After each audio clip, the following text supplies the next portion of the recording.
નમસ્તે. માં દુર્ગાના 9 સ્વરૂપ અને સંસારની સ્ત્રીઓ શું છે સમાનતા?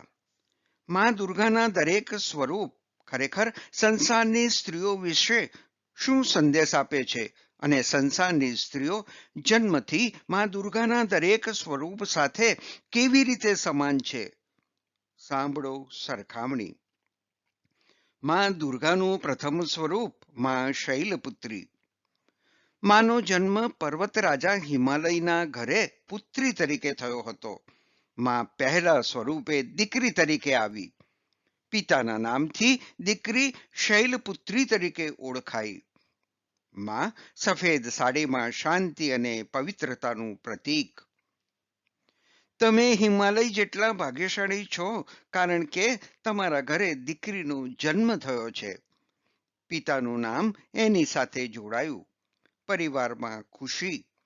કન્યા શાંત અને આનંદી. માં દુર્ગાનું બીજું સ્વરૂપ માં બ્રહ્મચારિણી. માનું અપરિણિત સ્વરૂપ, કોઈ વાહન અને શસ્ત્રો વિના, પ્રેમ, જ્ઞાન, તપ અને બલિદાનની દેવી. માં બ્રહ્મચારિણીની જેમ આપણી દીકરીઓ વિદ્યાર્થીની. અપરિણિત રહીને પ્રેમ, જ્ઞાન, તપસ્યા, ત્યાગ, સંયમ અને સમર્પણ સાથે અભ્યાસ કરે છે અને પરિવારનું ગૌરવ વધારે છે. માં દુર્ગાનું ત્રીજું સ્વરૂપ માં ચંદ્રઘંટા. ભગવાન શિવ સાથે લગ્ન પછી માએ માથા પર ચંદ્રમા ધારણ કરીને ચંદ્રઘંટા બન્યા. માં વાહન અને હથિયારો સાથે કલ્યાણકારી સ્વરૂપમાં. આપણી દીકરીના લગ્ન થયા. સેથામાં સિંદૂર ધારણ કરી પતિની બની. દીકરીમાંથી વહુ બની. તેનું નામ અને કુળ બદલાઈ ગયું. તે બે પરિવારોને એક કરે છે. તેના સાસરિયાઓ પાસેથી બધું જ સંભાળી લે છે અને બધાના કલ્યાણ માટે કામ કરવાનું શરૂ કરે છે. માં દુર્ગાનું ચોથું સ્વરૂપ માં કુષ્માંડા. કુષ્માંડા. કુ એટલે નાનું, ઉષ્મા એટલે ગરમી. કુષ્માંડા એટલે બ્રહ્માંડનું ઈંડું.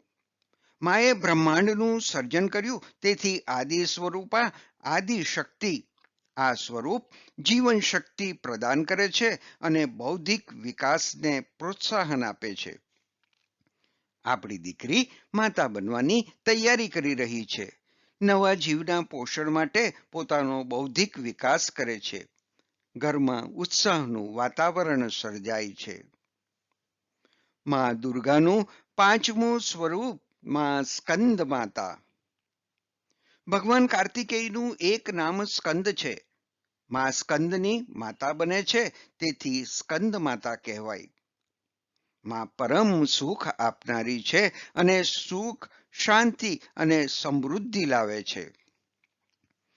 આપણી દીકરી બાળકને જન્મ આપે છે, માતા બને છે અને ઘરમાં ખુશીનું વાતાવરણ સર્જાય છે. માં દુર્ગાનું છઠ્ઠું સ્વરૂપ માં કાત્યાયની. માએ આ સ્વરૂપમાં મહિષાસુરનો વધ કર્યો હતો. માં નિર્ભયતા અને હિંમતની દેવી છે અને દુષ્ટતાના વિનાશનું પ્રતીક છે. પરિવારની માતા પોતાના પરિવાર માટે તમામ આંતરિક અને બાહ્ય દુષ્ટ તત્વો સામે નિર્ભયતા અને હિંમતથી લડે છે, દુષ્ટતાનો નાશ કરે છે અને પરિવારનું રક્ષણ કરે છે. માં દુર્ગાનું સાતમું સ્વરૂપ માં કાલરાત્રિ. માનો સૌથી ઉગ્ર અવતાર.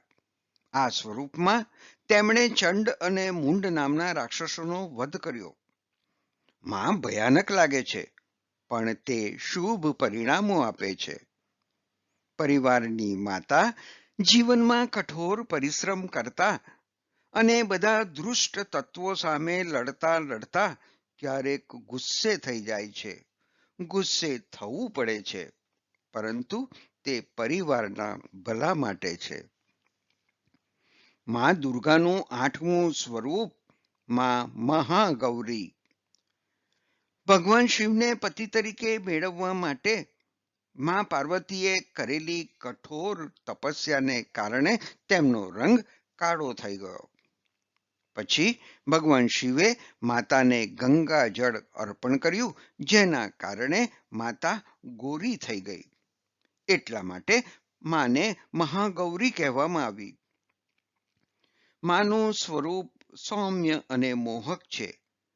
શાંતિ, શાણપણ અને સુંદરતાનું પ્રતીક છે. જ્યારે પરિવારની માતા પોતાના જીવનમાં કઠોર પરિશ્રમ કરે, યુદ્ધ લડતી રહે, ત્યારે તે પરિપક્વ બને છે અને પછી જીવન સંગ્રામમાં આંતરિક શક્તિ પ્રાપ્ત કરી મહાગૌરી બની જાય છે. એટલે કે અન્ય લોકો માટે આદર્શ અને પ્રેરણા બને છે. માતાનો સ્વભાવ સૌમ્ય અને મોહક બને છે. મા દુર્ગાનું 9મું સ્વરૂપ માતા સિદ્ધિદાત્રી. માતાને શિવ અને શક્તિના અર્ધ દિવ્ય સ્વરૂપ તરીકે જોવામાં આવે છે. સિદ્ધિદાત્રીનો અર્થ થાય છે સિદ્ધિ આપનાર. માની પૂજા કરવાથી 8 સિદ્ધિઓ અને મોક્ષ પ્રાપ્ત થાય છે. પરિવારની માતા પુરુષ અને સ્ત્રી બંનેની ભૂમિકા ભજવે છે. માતાએ જીવનમાં ઘણું બધું પ્રાપ્ત કર્યું છે અને અહીંથી અન્ય સ્ત્રીઓ અને સમગ્ર સમાજ માતાની સિદ્ધિઓથી પ્રભાવિત થાય છે. માતા પોતાની સિદ્ધિઓ પરિવાર અને સમાજમાં વહેંચે છે. પરિવારની માતા પૂજનીય બને છે. આ હતી નાની સરખામણી. મા દુર્ગાના દરેક સ્વરૂપ ખરેખર શું કહે છે અને આપણા ઘરની સ્ત્રીઓ મા દુર્ગાના સ્વરૂપ સાથે કેવી રીતે પોતાનું જીવન જીવે છે. ધન્યવાદ.